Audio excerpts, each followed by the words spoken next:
Hey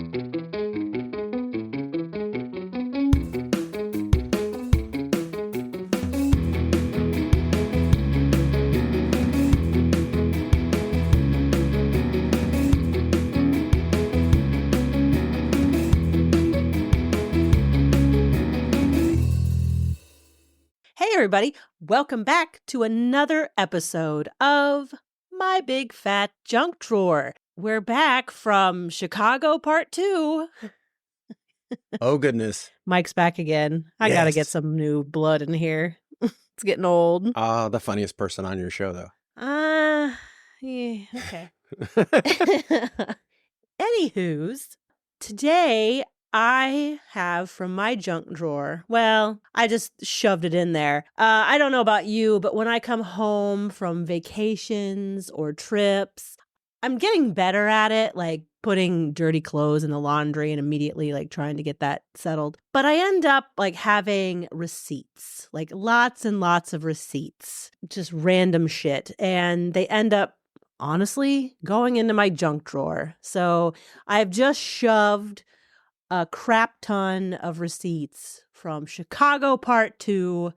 So I guess today we're going to talk about Chicago, the trip, Part 2. Oh, you mean the trip where we bought all the mementos from Chicago that we didn't buy the first time? Yes. Yeah, I guess so. Had to buy the Christmas presents and the things that said Chicago. And then you bought another bean. Well, it was the bean that I wanted. The first trip, what I wanted was, it was just a little miniature bean, aka Cloudgate is the name of the art. Oh. It's a little bean on like a little platform. Like it's suitable for your desk if you wish. But what did you buy last time? It was just a bean. Wasn't it a bank. piggy? It was a piggy bank. It was a piggy bank. So it has a slot on the top. And it's bigger. It's bigger than my hand. It's big. So I gave that to Emma, but I found this and it's smaller and I like it. So I bought it. Where'd you put it? Or have you put it up yet? Or is that one of those things where it's you're still still It's one of bad? the things in the bag in your office that you took because we brought back Emma things. Oh, okay. Oh, so that's in the box for Christmas. Mm-hmm. Okay. I I'll think take it so. out. I'll take it out. I honestly thought it was for Emma, so. Well, I mean, she can have it. I don't care. Ah, okay. I don't care. Bought the mementos. What did we buy from the torture museum for her? Oh, yeah. We went stickers and. Well, let's back up, shall we? We always like go off tangent. We expect you to have listened to the other episodes. Well, but maybe the case. We know you didn't. However, so trip 1 was for Metallica, 5 days. This trip was very much more last minute because Pearl Jam recently announced their tour and it wasn't a 2-year wait. So it was within the last probably 8 months. We had to move on it. And I wasn't jazzed about having to turn around 2 weeks after having been to Chicago to go back to Chicago. I love Chicago, don't get me wrong, but that's a lot in 2 weeks. It is. And school had already started. So Emma didn't go with us. She didn't like Pearl Jam anyway, so that was fine. It was cheaper. So again, I found cheap flights. So I'm like, we'll just turn them on. We'll go back. At this point, we're pretty much seasoned professionals when it comes to getting around Chicago. I know. It's like we lived there all this time. Yeah. So we flew out. It was a very short trip. It was like 2 days and we came back. But I felt like we fit in more this trip than the last one. Like, I feel like we were busy the whole time we were there. That's because we only had 3 days to do it. I mean, we sat in the merch booth line for Pearl Jam for like 3 hours. We did, but that was Come on, that was funny. I thought I was number 1 in the line. I'm like, where are all these people? And we went around the corner, around to the outfield of Wrigley Field. No, there was like 300 people in front of us. They had been waiting. From what I understand, someone was at that merch booth at 3 a.m. I don't know why. I mean, I realized like we missed Pearl Jam played 2 nights. We weren't there for the Thursday night show. They still had Thursday night merchandise. And apparently at the end of the show, like within like 2 hours, the merch booth that opens back up after the show, and they have a Setlist t-shirt or they have the set list on the back and a different logo on the front. Oh, wow. So yeah, so our show that we went to, there was a set list t-shirt that was on sale the next day. Oh. But Pearl Jam always has a lot of merch and a lot of collectors of their merch. It's a different crowd, clearly, from Metallica crowd. It's a very different more group of people. mellow people. Yes, a lot of, as Mike put it, dad bods. Oh yes, the dad bods descended on Wrigley Field. The middle-aged Gen X dad bods. But the thing about Pearl Jam merch collectors is they use it as like a way to look over the top of other people. It's so weird. It's like, oh yeah, well, you went to the show in Chicago last time. Well, I sat up front at the show in Chicago last time. Yeah, I know. Heard that a lot. And people still holding on to those photos from their phone from like 2013. That should have been like 5 phones ago. 5 phones ago. That means they're transferring their files over to the next phone, or they're that's just what you're supposed to do. That's ridiculous. Well, why wouldn't you? Why would you carry the same photos around? That's the whole point of a new phone. You save those photos in your cloud. Yeah, I get what you're saying now. And now you have new photos because it's a new phone. I mean, I get a new phone, I start deleting people on in my Rolodex that I don't talk to anymore. Rolodex. Come on, that's a good word, Rolodex. A, B, C. I don't talk to this person. She was my boss 5 years ago. I'm going to ask Emma if she knows what a Rolodex is when she comes. She doesn't know what a calculator is, so. Yes, she does. Stop. Yeah, because it's an app on her phone. She does, because they still make them buy them in school. So, but Pearl Jam puts a lot of artists to work. Like you notice, like they had 5 posters for 2 shows. Seems really excessive. Like when I first saw that list, I'm like, Jesus Christ, they have 5 posters. Turns out like they can't hold on to those 5 posters. They're all gone. They're not going to show up on the website, but there were 5 different artists. And some of those artists, they hadn't used them for other posters before. So that's other artists that are getting work seen out there and paid for. Yeah. So that's kind of cool. Yeah. Pearl Jam seems to be, they have a lot more city specific merch. Yeah, they like to do that. They like to do themes for the cities they go to. But they also had like the tour merch that's just your blanket tour merch, like the hat that I bought and the sticker that I bought and the hoodie we bought for you. So this whole trip, this was Mike's birthday present. Pearl Jam seems to be your birthday present for the last few years. I know, huh? They like to tour around your birthday. Yeah, they like to tour when it's cooler out instead of the middle of August. And it wasn't terrible when we were there. It was a little warmer than the first time. So day 1, we landed at 7 a.m.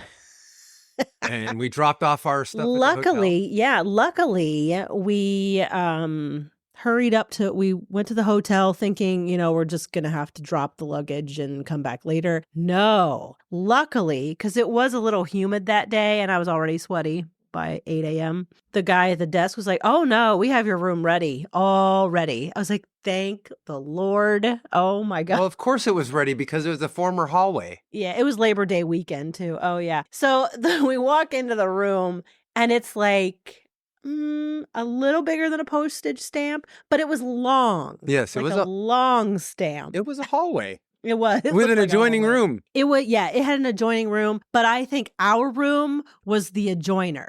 Yeah, I think to our room a bigger suite. Yeah. Like we had the smaller one. Yeah, I think we had the kids' room while the parents got the bigger room that was part of the adjoining. But it was fine for what we needed. At one time, it used to be their closet. Oh, yeah, for sure. They just put a bathroom in there and slammed a bed in there, and they're like, there you go. Yeah, and this time, the hotel was on the Magnificent Mile. So we had already, seen where it was the last time we were there, so we kind of knew where things were around it. Emma had already given us instructions to go to the candy shop, which was like 2 doors down from where we were staying. So we were again close to the Red Line, which was great because the concert was in Wrigleyville, so it was right on there. So when I go to Chicago, I think generally 2 things: improv and food. Chicago is like the biggest food-heavy city I think there is in the United States. There is food everywhere, and you always hear about how great things are, and you just want to taste it.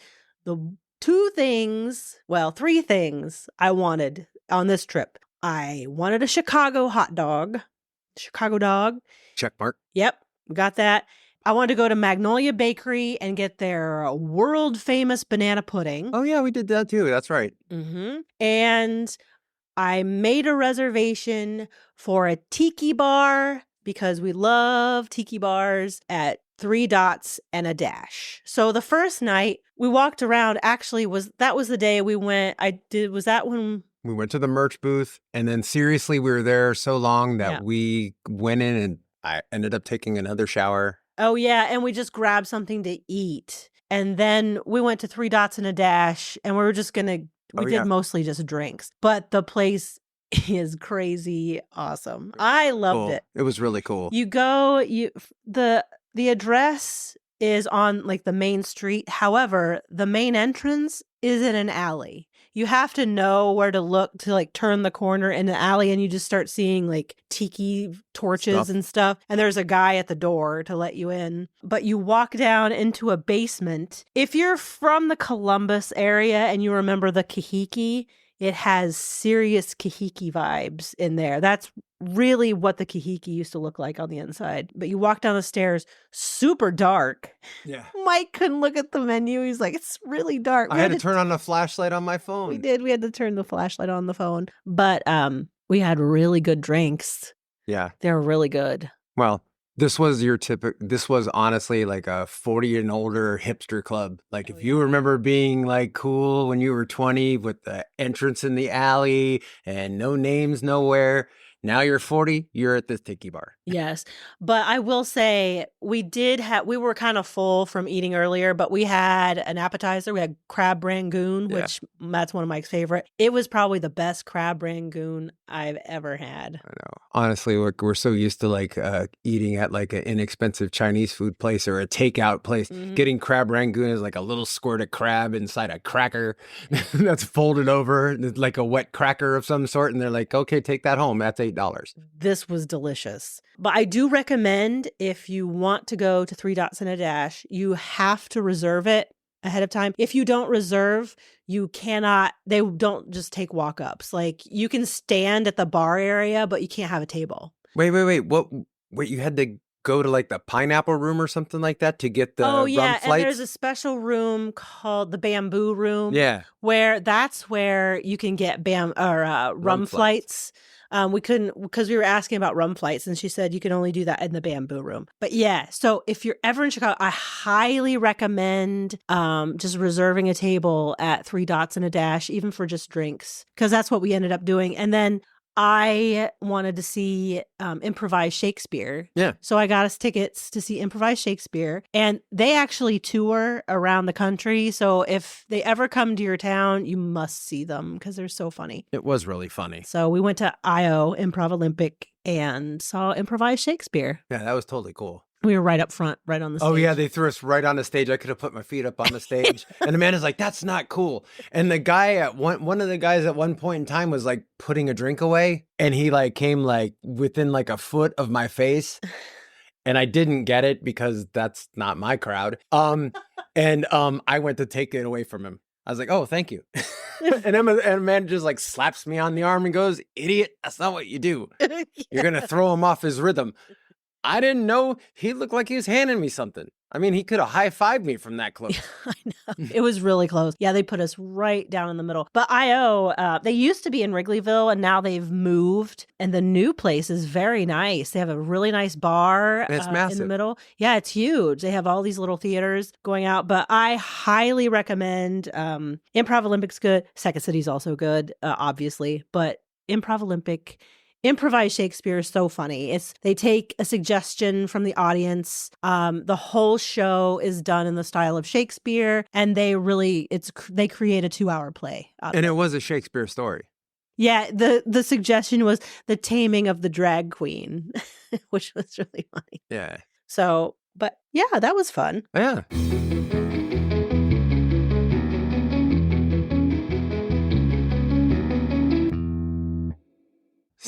So we did more than I can recall because it's been 2 weeks. So that was Friday. Saturday we went to where the Valentine's Day massacre was, which was not very far away from the Improv Olympic. We could have walked there that night. If I had known, if I had done my research. A while ago, I was researching a place close to the Valentine's Day Massacre, another restaurant that I always wanted to try. We didn't go there this time, but I swear I will get there someday. It's called the Chicago Pizza and Oven Grinder Company. They make pizza like in a bowl. It's almost like a pot pie. I've never been there, but I totally want to go. It's been on the Food Network before. It's super popular. They only take cash. If you're ever interested in going, just remember they only take cash. But the address of the building is I think it's 2121 Clark Street. But that building was served as the lookout for across the street where the Valentine's Day Massacre occurred at 2122. Yeah. So it's right across the street. And now the parking garage where that took place is obviously gone. It's like 100 years ago. Now it's just an open like green space next to some living facility or something it's like a senior living facility. Yeah. And there's no other discerning markers around there to tell you like what happened there. You just kind of have to know that that's where it was. I remember hypothesizing because those people it was a retired living facility. I wonder if any of those people living in there were actually alive during them. Probably not now. No, not at all. No. We're running out of people that lived during World War II. Yeah. So, and this was before World War II. So. Yeah. So, and Mike only knew that because I had researched that restaurant, which happened to be right across the street from the Valentine's Day Massacre. Now, get this for that. We got there at like 9:30-ish that morning. Mm-hmm. The pizza restaurant doesn't open until lunchtime. So like 11:30. There was already people sitting on the stoop waiting for them to open. It's that popular. I imagine I'll get there. I imagine it's very small inside too. It is. It's very small. And they say it looks like it's right out of the 1920s inside. But I imagine the space is so small. It you is. Probably have to eat inside for the most part, unless you somehow order takeout, which they don't take phone orders, it doesn't look like. So I think they do takeout, but it's you'd probably have to walk old school. You'd probably have to walk in and order it and then come back and pick it up. But yeah, they take cash, which is I think is hilarious. That's the only thing we haven't done in Chicago for our purposes is to have pizza. We had Lou Malnati's the last time. Oh, we did at the hotel. And Emma got sick. Nice. So Emma got sick. Yeah. It was too much. I shouldn't have gotten sausage on it. It was just too much. Well, you know what's funny is, remember we ran into that woman at the airport? She flew into Chicago just to buy snacks at different places. Oh, yeah. That was on our way home. Yeah. She was in front of us at the Garrett popcorn store. Yeah. And she apparently knew the people at the Garrett because they were asking her personal questions. She was answering them. Where did you go get snacks this time? Oh, I don't think they knew her at all. I think they were just making conversation. Oh, I thought that's how Chicagoans are. I thought they totally knew her. The first time we went there, we had 3 or 4 different people on the train going to the hotel asking us where we were going and if we need help knowing where we needed to go. Remember that guy said that one guy just randomly told us that he saw Metallica once. He sat in the nosebleeds. He'd never do it again because he couldn't hear nothing. Yeah. They talk your ear off. They're nice folk. Except the dead body. Well, yes, I know. That was tragic and traumatic for you. So we went there, and then that night was the Pearl Jam show. Yeah. So, oh my God, we took the train up to Wrigleyville. There is one train stop at Wrigleyville. So we went through the concert. We went inside. I had to go to the bathroom super bad. So I was like, I got to go inside. And we were trying to meet my friend there, and you needed to go inside. There's restaurants all over the place. You weren't going to find him. Sure I was. No. You told me exactly where they were. There was no way you were going to find him. No, please. I would have totally found him. So we went in, sat down. Oh, didn't you have a little altercation with some? Oh, no, I went to the restroom. You were waiting for me, and someone in the merch line thought you were cutting. They thought I was cutting them. Mm-hmm. Like, oh, the line's back there, buddy. And I was like, I can't remember what I was saying, but it was funny then. I was like, if I want to cut in line in front of you, I'll just cut in line in front of you, and I don't really care what you have to say. Yeah. I said something really nasty to them, too. And I know. And normally I remember those things, and I totally don't remember what I said to them. This is why you should write this stuff down. Take notes. It was really funny because other people in line were like laughing, and I'm like, no, I'm waiting for my wife in the bathroom. And they're like, well, the exit for the bathroom's there. Like they were so like, oh, I know. They're really up in arms. it started with a guy saying the lines back there, but then his little short ass girlfriend or wife or whatever decided she needed to chime in and do all the rest of the talking. And I think it's just so that I don't beat up her boyfriend because he was nasty. And then I was really nasty back, and she like shoved him out of the way to stop a fight. Yeah. So there was an altercation, but it wasn't much of one because I would end up punching a woman. I would have had to punch down though. Oh, because she was short. tiny. One thing about those Pearl Jam shows I find fascinating. I don't see it at many other shows that we've seen, but those people will miss half the show to stand in line for merch. Yeah. And they'll get up in the middle of big songs to go buy beer. I don't get it. That I'll never understand. Oh, I never understand either. Drink your beer before the show, and then that's enough. If I'm paying that much to see a concert, especially with prices now, I'm going to stand there and watch the damn concert. And plus, I don't need a drink through it either. That's just not me. And I've never been that way, really. I don't think I saw a drink price less than $17 anyway. But it's weird. They will stand in line for 2 hours just for a shirt during the show. We stood in line. Why would you do that? Yeah, I mean, technically, we did stand in line for 2 or 3 hours. Yeah, but that the was day before. That was way before. That was before the show, day before, and we got that out of the way. Why wouldn't you do that? And then I did cut in front of someone in line to get you a hoodie. I totally walked up to the merch booth, pretended like I was looking at what was. I'm glad I wasn't there. Well, if you would have been there, I'd have been caught. Right. But I looked to see what was still for sale, and then I just kind of eked my way in, and then all of a sudden I was paying. And the line was long behind me. Yeah, because everyone's standing. It was seriously, there had to have been 150 people in line. Yeah. And it was before Glenn Hansard was on stage, but I guarantee you, every single person in that line behind me missed Glenn. Oh, I'm sure. So if any of them came, like, I want to see Glenn and then I want to see Pearl Jam, or I really like Glenn, they missed them. Yeah. Oh. To get a t-shirt and a poster and maybe a sticker or a patch or something. Yeah, I just don't get it. That crowd is the same every time. People will just stand in line for merch the whole show. Yeah, when we went to Louisville, I looked back at the line because you had gotten kind of sick from some guy vaping in front of you. Oh, so and it was 100 degrees. Yeah, too. so we'd been sitting there all day long, and then we got up like 2 or 3 songs in because this guy wouldn't stop with it. It was constant vape. And it was the same person over and over. It was again. Flavored, so it was like this weird black cherry smell, or it's like you feel like you're gonna throw up to the smell. Remember of fruity the Swisher Pebbles? Sweets with a wood tip that Yes. gave me. Oh my gosh. Yeah, gross. Yeah, but I mean, so we got up and looked, but we were close enough, but far enough back that I could see the 2 merch lines for Pearl Jam, and there's people in line at the merch booth, and there's probably 15 minutes left of the show still. Oh, I know. It's crazy to me. I mean, you missed the entire concert to get a poster, a t-shirt, whatever you wanted to. Are you just happy to be in the building? If that's all it is, just buy the thing on nugs.net and buy a t-shirt online at the web store. Well, and the crazy thing is, and this is known in the Pearl Jam circles, Pearl Jam, they have kind of a structure of the show, but their sets change. Every show is different. Yep. Like they will play different songs and you don't know what they're going to play. Yep. Ever. You can guess, but like you're usually 100% wrong. Yeah. Especially the openers. Oh yeah, you were not very happy with them opening with Garden. But their shows are like leveled too. Like he starts off at like a mellow pace, and then it picks up throughout the whole show. And I was looking at it. I still had my Metallica blinders on because they come out wailing. Yeah, like it is power from the get-go. And usually, I would say most bands go that route.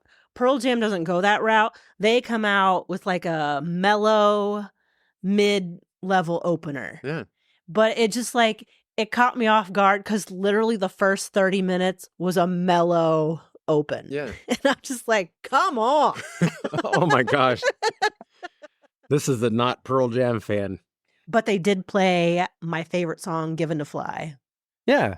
And they played it the night before, or the concert before, and you're like, oh no, they're not going to play it. I know, because you never know. Because they don't typically do that. and they will rearrange. And Eddie likes to feel the vibe of the crowd. Yeah, he likes to show up early and watch how they're reacting to Glenn. At Bourbon and Beyond, they said he was riding his bike No, around. they had pictures. People had pictures of him riding his bike around in the daylight. Yeah, because he likes to get the vibe of the crowd. And those pictures, remember what we saw all the black Suburbans coming across? Mm-hmm. And I was like, oh, here they are coming in. Those pictures were taken before those Suburbans came across. So he showed up hours earlier than that. Oh, yeah. But yeah, they play Given to Fly. And then they usually go into the song from the English Beat, Save It for Later, which, if you don't know, Eddie Vedder saw the English Beat in the 80s and loved the song so much, he wrote Better Man, and Better Man has the exact same chord structure as Save It for Later. The same buildup. And if you listen to it, you can hear Better Man in there.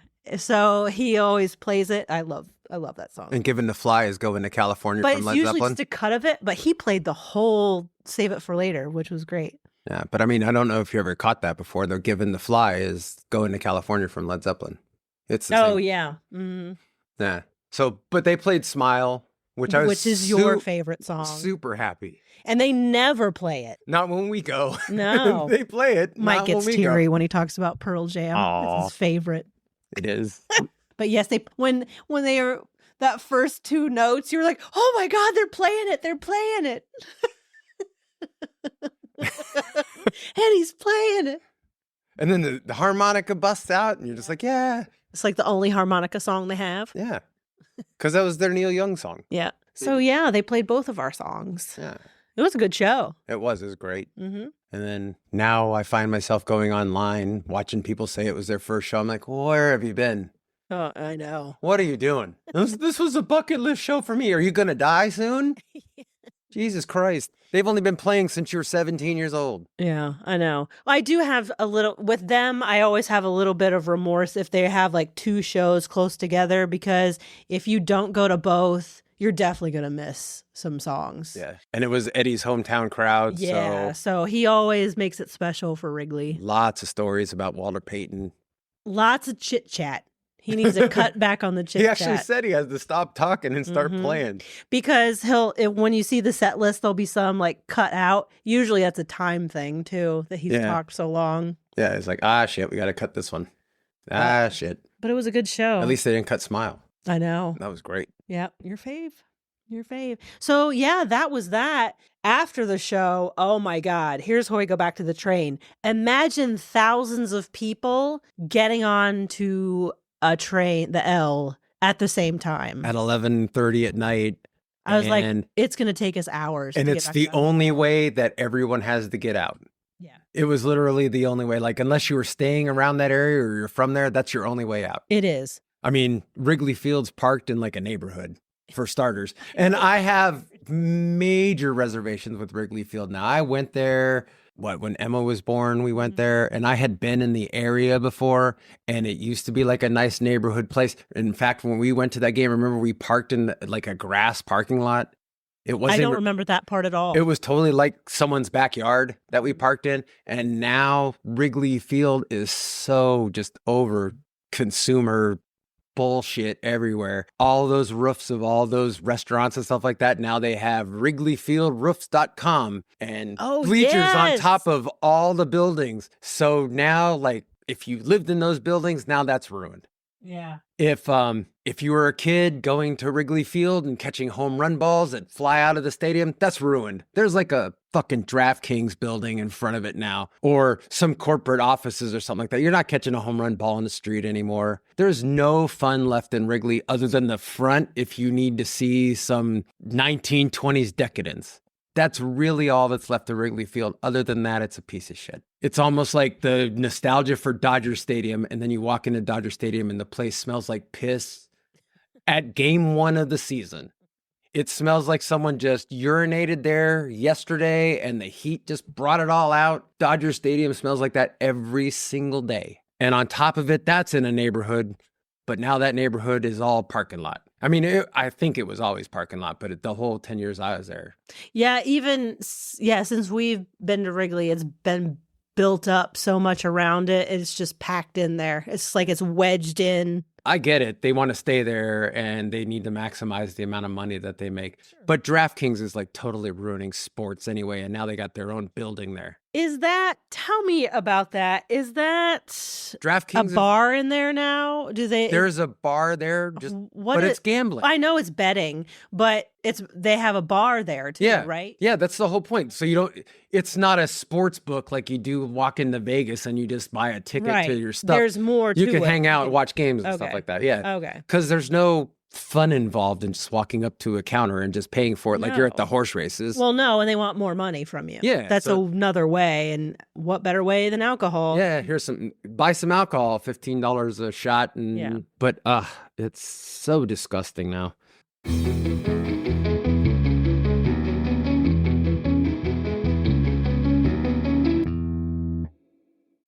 I wouldn't be surprised if the parking lot where the merch booth was is what I remember being the parking lot where we parked our car. I have to be honest with you.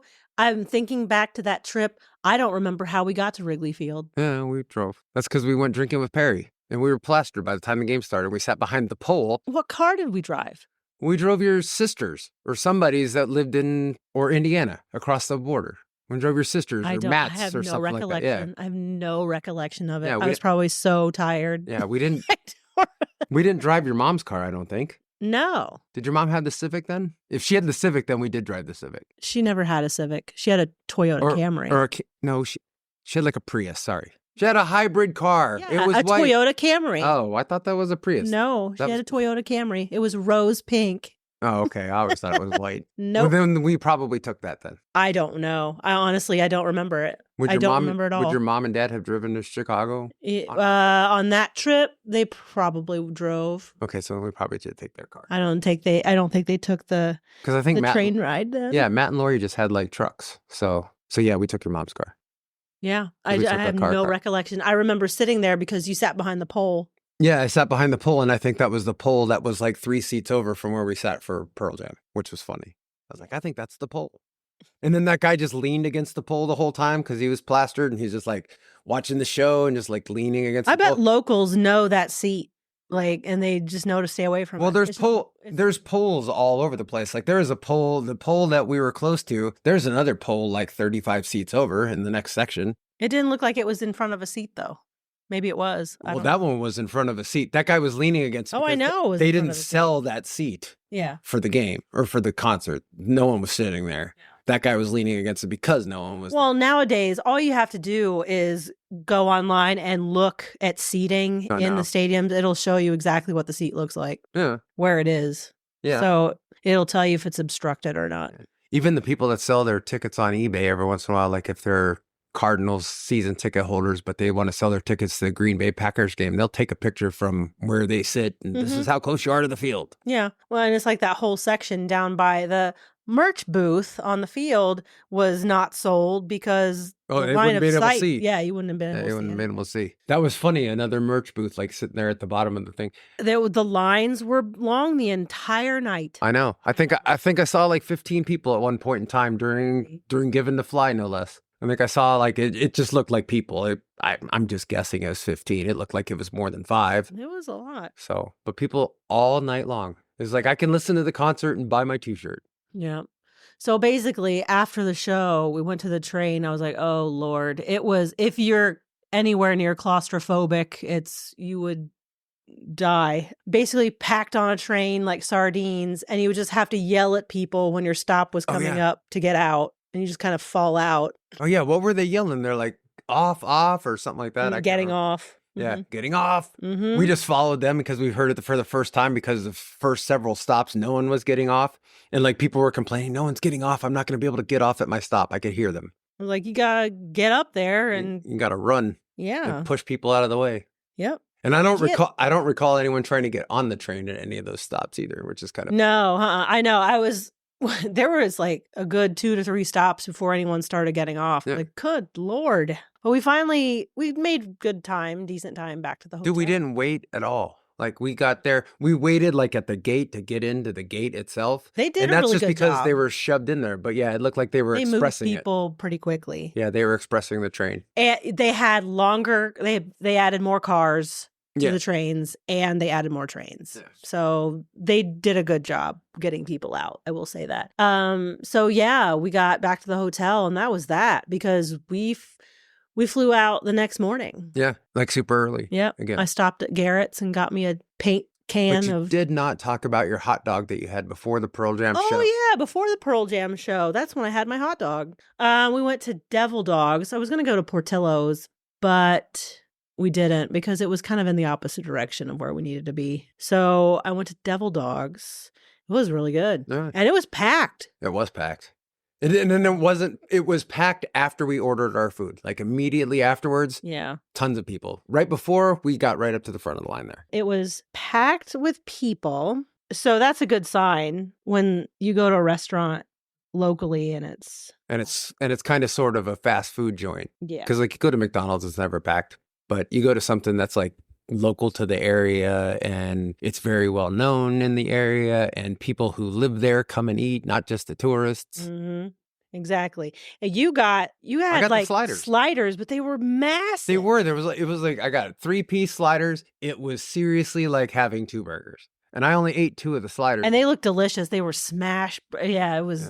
I only ate 2 of the sliders because I was full. And then of all the times we didn't see homeless people, I carried what I had left of the fries and the last burger. I was going to give it to a homeless person. Did not see one anywhere. I know. All the way there.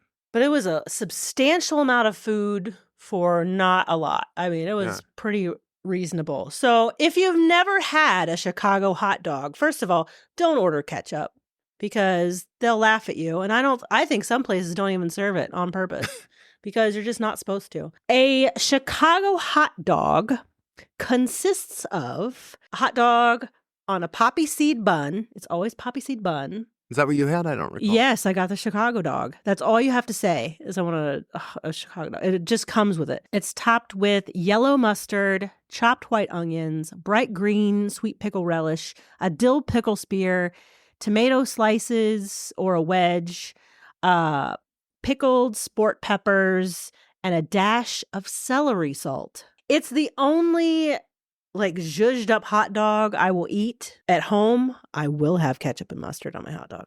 But a Chicago dog is delicious. Yeah. Don't tell me about Dodger dogs.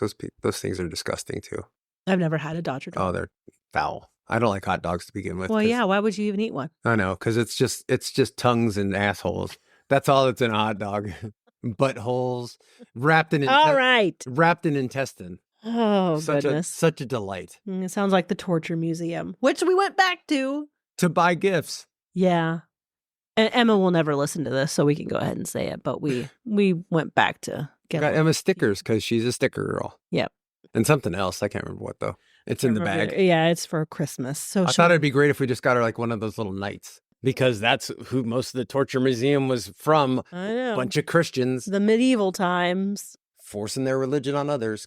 Well, they went to like Africa to force their religion on the Moors. The Moors. They did that. Oops. They made fun of them in Robin Hood, no less. I know. Morgan Freeman kept calling Robin Hood Christian. He didn't call him Robin. He called him Christian. Mm-hmm. Tell me Christian.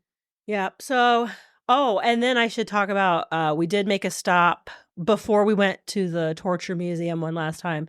We did go to Magnolia Bakery for the mother-loving banana pudding. I don't necessarily like banana-flavored things. However... Oh, yeah, you said this. I would get a large container of we got the sampler size, and it was plenty. But if I was close, I would buy a tub. I would hide it from everyone I know, and I would eat that shit by myself. It was so good. Now, the only reason why we went to any of that stuff was because I had one more stop on the Batman trip to the inside of that post office. We had to go back to the post office, people. And you have to admit, it really did, like, of all the locations that we did go to, this really looked like the opening bank robbery scene. It was just missing the tellers on the inside. It was the same building on the inside. Mm-hmm. We got the same shots, and I shot a little picture. I shot a little. Yes, you took your Lego Joker. I took Lego Joker and put him in there. So the first time we went, we made a trip out to the old post office on Harrison Street. And that is where that whole beginning scene of The Dark Knight is, where they break into the bank and the school buses take out all the money and blah, blah, blah. That scene. But we were one block off from where we needed to be. Oh my gosh, it was like three. Well, yeah. That it was post like office was like 3 blocks. blocks. Like we seriously walked underneath the freeway. Yeah, the building is over an expressway. So yeah, it was a long. It was a long walk. Way off. So we finally find the side of where it actually is. We go in, and you had heard that people were like, yeah, you couldn't go inside, and they wouldn't let you linger about or take pictures inside. Well, this guy didn't give one shit about anybody being in there at the front desk because he just let us walk around and take pictures. Yeah, and that dude didn't care. I like laid down on the floor, took a picture of Lego Joker on the floor. Yep. Dude didn't even care. I don't even think he looked up from the desk. I think he did like twice, but he's like, he's probably like those Batman people. He's like, they're still here. Yeah, I know. They're still taking pictures. But it's that exact scene inside the bank. It was just missing William Fichtner shooting at him. Do you know who you're robbing? So we found it. And that was that. And then we went to Magnolia, and I got my banana pudding, which you liked. Yeah, I did. I didn't have... You had the pumpkin flavor. I did, yeah. I had the pumpkin spice one because I didn't really want banana. And of course, we went in, and like I knew it because it's all over TikTok, the banana pudding. We saw a couple girls like taking their pictures with a banana pudding and that was posting. Funny as hell. They're probably live on their line out the door for the banana pudding. And in another situation, the line wasn't long when we got there, but behind us there was a line. Mm-hmm. I don't know how that happens. It's like half of Chicago's following us. Yep. But they do ship it. I highly recommend, maybe around the holidays this year, you might think of something different to get. I highly recommend the Magnolia Bakery banana pudding. All right. So Magnolia Bakery, if you'd like, we can advertise for you right here to our 8 subscribers. 17. 17. Holy shit. You're going to get a big head. I know.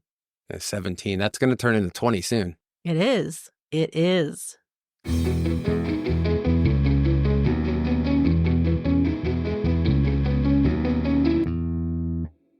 I'm gonna post this on some Pearl Jam Facebook page, and please don't. And they're gonna listen to it, and they're like, they didn't even talk about Pearl Jam like at all. We mentioned Pearl Jam. I know. We went just as a reminder. We went to Chicago just to see Pearl Jam. We had no other both times that we went to Chicago. And Amanda will admit to this. The first time that we went, when we were going to be there for 5 days, we didn't plan it as a vacation or anything like that. Even though we haven't taken one all year, it was a lost opportunity. Honestly, we didn't save for it. We didn't plan for it. We had no plan of what we were going to do.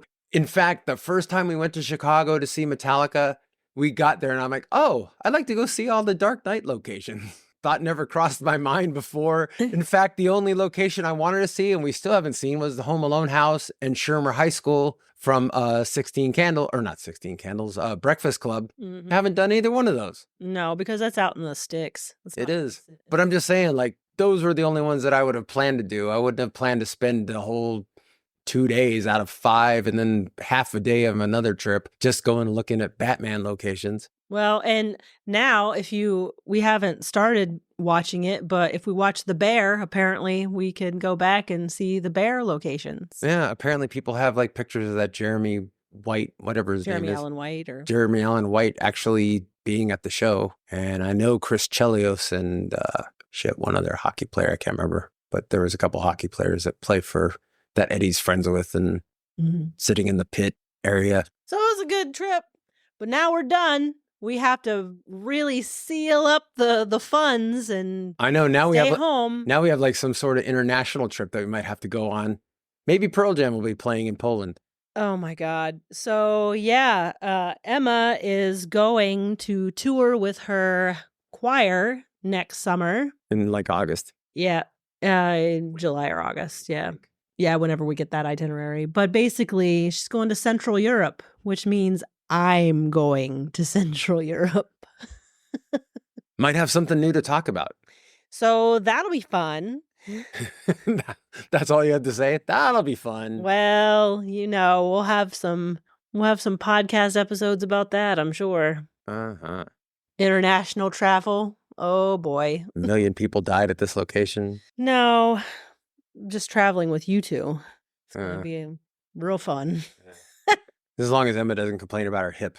Nah, it'll be fine. My hip and I'm tired. It'll be fine. So that's something to look forward to. Although now we kind of have to button up on the concerts. We're done. Well, I still have to get my concert posters framed because there's 5 of them. Great. Great. We got the metallic one framed though, and it looks outstanding. Yes, thank you, Jeremy. It looks wonderful. Yes, we did. We took it. Although he made you do it, didn't he? Yeah, he made me do it. But he picked all the. Jeremy was wonderful at upselling Amanda, and she was very easygoing about like spending an extra $50 because he was a guest on my podcast, so I let him upsell me. Yeah, mm-hmm. But it looks fantastic. It does look fantastic. Get your stuff framed with Jeremy. I'm telling you. And now we're gonna have like a bunch of concert posters in our bedroom. The thing that Amanda's been fretting over since I don't care. I don't want this stuff in the bedroom. This is not where it belongs. Now it's exactly. No, I say living room. I don't want it in the living room. You don't want it in the bedroom either. It's fine there. Now, because we had nothing on the walls because you didn't want anything on the walls other than 2 pictures of Emma next to the well, as long as they look next professional, to the TV. Which they do. They do. And we're actually going with the same frame style for each one. Yes. Which is great because so matches. We went up to the store and Jeremy goes, I think they discontinued that frame. And then I started looking around. I'm like, isn't this it right here? And then Jeremy looked on the computer. He's like, yeah, that's the same frame you ordered last time. I'm like, then don't tell me that it discontinued it and give me a heart attack. I'm too old for that shit. Yes. Jeremy's going to kill me. By the way, Jeremy has listened to his episode of the podcast and said his voice was uncomfortable and he was worried about it, but it sounded great to him. Nobody likes the sound of their voice. I hate the sound of my voice, but because I have to edit these things, I'm used to it now. I ignore that it's me and just go with it. You play with the filters and you could sound like no, I don't. In sync if you wanted to. No, I know you don't. I don't at all. So I was leading that into, so if you feel like you want to be on a podcast, Amanda is looking for people to interview. So if you have something interesting in your junk drawer, please go ahead and Amanda, tell them where to go. It is mybigfatjunkdrawer at gmail.com. I know you'll have a junk drawer somewhere in your house, apartment, tiny home, wherever you may lay your head. Mistress's broom closet. Yeah. Oh, mistresses. That reminds me. Don't ask me about Dave Grohl. It's not me, first of all. Does your mistress allow you to leave your underwear in a drawer? Do they give you like a drawer for your underwear? I don't know. Because you definitely have to change that before you leave and go to your own home. Oh, man. Especially if your wife washes your clothes. No. You're going to get caught. Well, so yeah, it might be a while or it might not before Foo Fighters goes back on the road. I think it's going to be sooner rather than later. Got some money to make. He's got some money to make and he's got some conversations he doesn't want to have. Yeah. So, yeah, but don't ask me about Dave Grohl because everyone has, and I have no opinion because he's not my family. Exactly.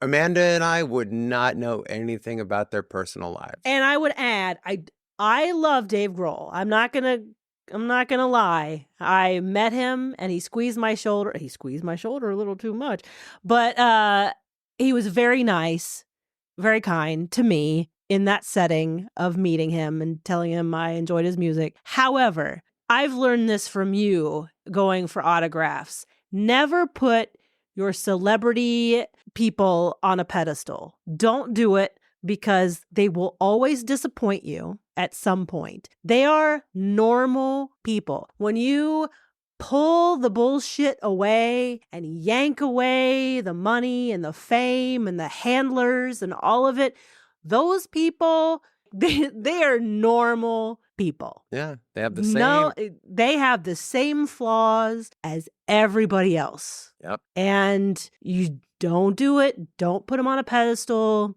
Because you might not Don't go with high hopes when you meet a celebrity because they can be total dicks and then you've ruined it for yourself. And I've met some people that I really liked doing autographs and they are real assholes. So I've learned to just not put them on pedestals.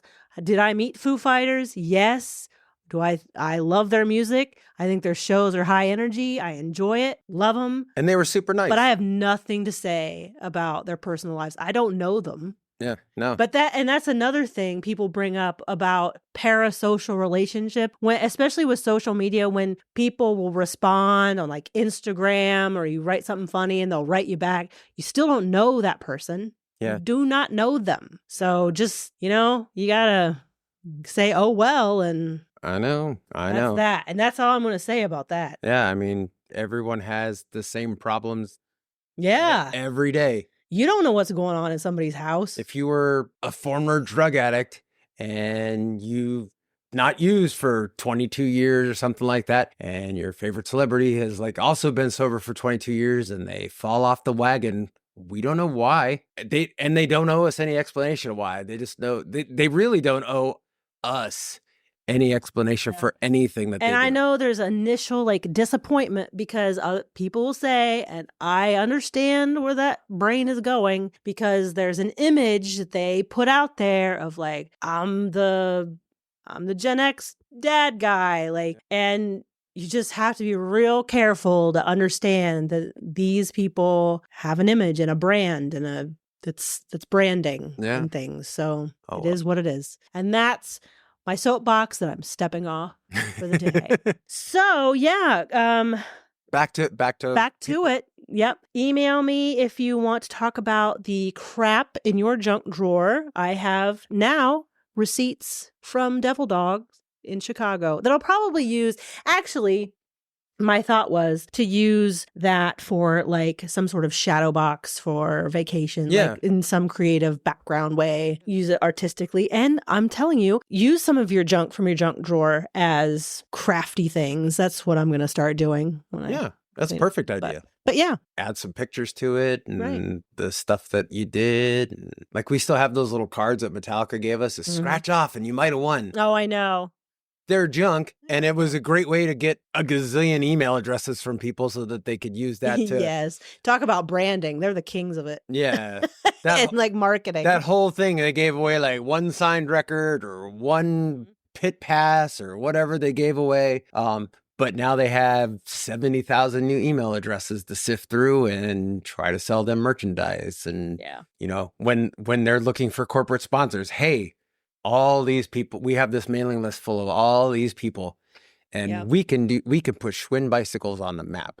Yeah, they're the kings of marketing, I will say. Oh no, it was Yeti coolers. Oh yeah, the Yetis. The Yetis that people bought when Metallica ran out of posters.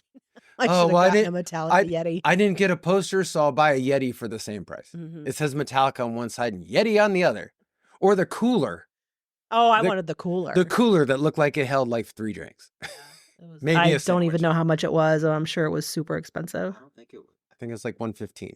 Oh, that's expensive for a cooler. I can get an Igloo for $29.99. Exactly. So anyway, we're back home. We're back at it. Hopefully I'm going to be having some other guests. I love you dearly, but we're going to try to branch out here and get some new blood in the basement. I don't have anything more to say anyway. Oh, I'm sure you'll find something to say. I know, I can't shut up. So yeah, drop me a line, mybigfatjunkdrawer@gmail.com. My website is mybigfatjunkdrawer.com. Also on Instagram, at My Big Fat Junk Drawer Podcast. So follow me on Instagram. I'm also on YouTube. I'm actually going to start increasing like some engagement because I figured out some things to do with YouTube, which might be fun. So keep following, keep listening, and we'll see you next time. Yay. Bye. Bye, all.